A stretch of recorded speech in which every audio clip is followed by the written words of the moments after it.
Welcome to Hope Reactor. Here we turn knowledge into positive change. From the newest technologies shaping our future to timeless philosophy, powerful life lessons, great minds from history, and practical insights about money and freedom.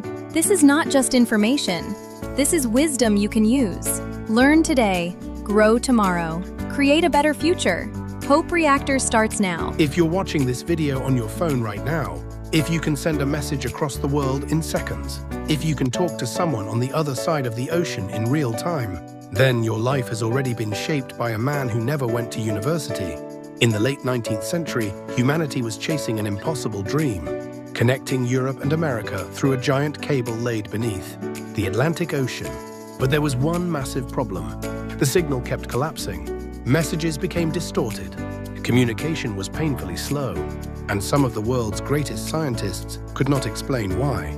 Millions were being wasted. The entire project looked doomed. Then, from outside the academic world, a strange outsider appeared. His name was Oliver Heaviside. Oliver Heaviside. No degree, no elite background, no social status. In fact, he lived almost completely isolated from society. But inside a tiny room, this self-taught genius was quietly rewriting the future of human civilization. Main story. At the time, the world of physics was dominated by one legendary figure, James Clerk Maxwell. Maxwell had created a revolutionary set of equations that explained electricity and magnetism. Today we call them Maxwell's equations. There was only one problem. Almost nobody could actually use them. The equations were so complicated that most engineers saw them as unreadable alien code. That's when Heaviside made a dangerous decision. He looked at Maxwell's beautiful equations and said, "These are not practical." Most people would never dare challenge a scientific giant like Maxwell. But Heaviside didn't care about prestige. He cared about results. So he began simplifying Maxwell's equations into forms engineers could actually apply in the real world.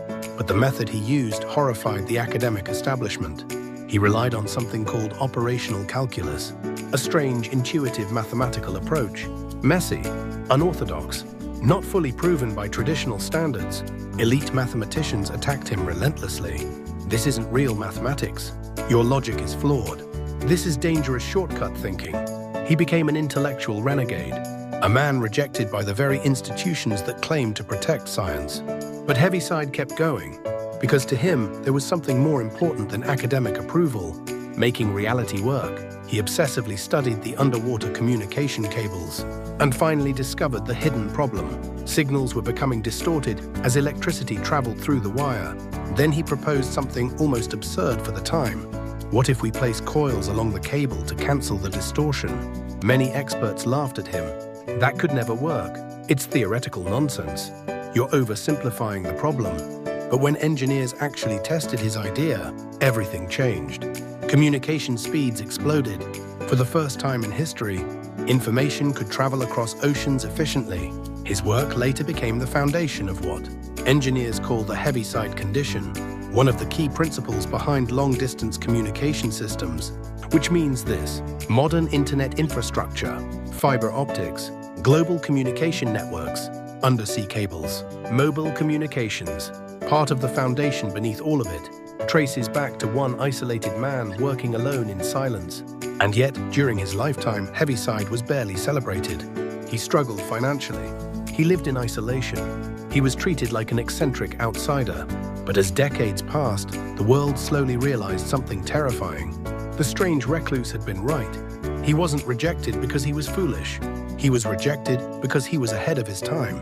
And perhaps even more dangerously, he refused to bow to authority. A man with no degree and no institutional power had transformed elite theory into something that actually worked. For many people, that was unacceptable. But history can be brutal, because in the end, history does not reward titles. It rewards ideas that survive reality. Hope Reactor message.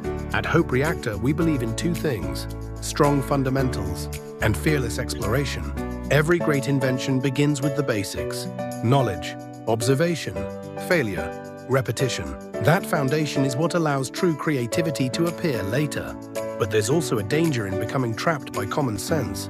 When people only stay inside familiar ideas, they stop seeing new possibilities. That's why we believe in expanding perspective. Read books, Travel somewhere unfamiliar. Study different fields. Listen to people who think differently. Because growth begins the moment your worldview gets bigger. And there's something else we believe deeply. Never mock people who are trying something new. Finding reasons something cannot work is easy. But the people who truly change the future are usually the ones asking, how could this work? Be the kind of person who offers ideas instead of ridicule, possibility instead of negativity. Because when a community supports experimentation, something powerful happens. People begin creating, collaborating, building. One person says, what if we tried this? Another replies, let's do it together. And suddenly, innovation becomes contagious. The future is not built by perfect people. It's built by people willing to try, and by the people courageous enough to support them. Welcome to Hope Reactor, a place powered by possibility. Ending. Oliver Heaviside spent much of his life misunderstood, but he never abandoned his logic simply to satisfy the crowd. Instead of chasing approval, he focused on making reality move forward. And today, the world's communication systems still stand on the foundations he helped create.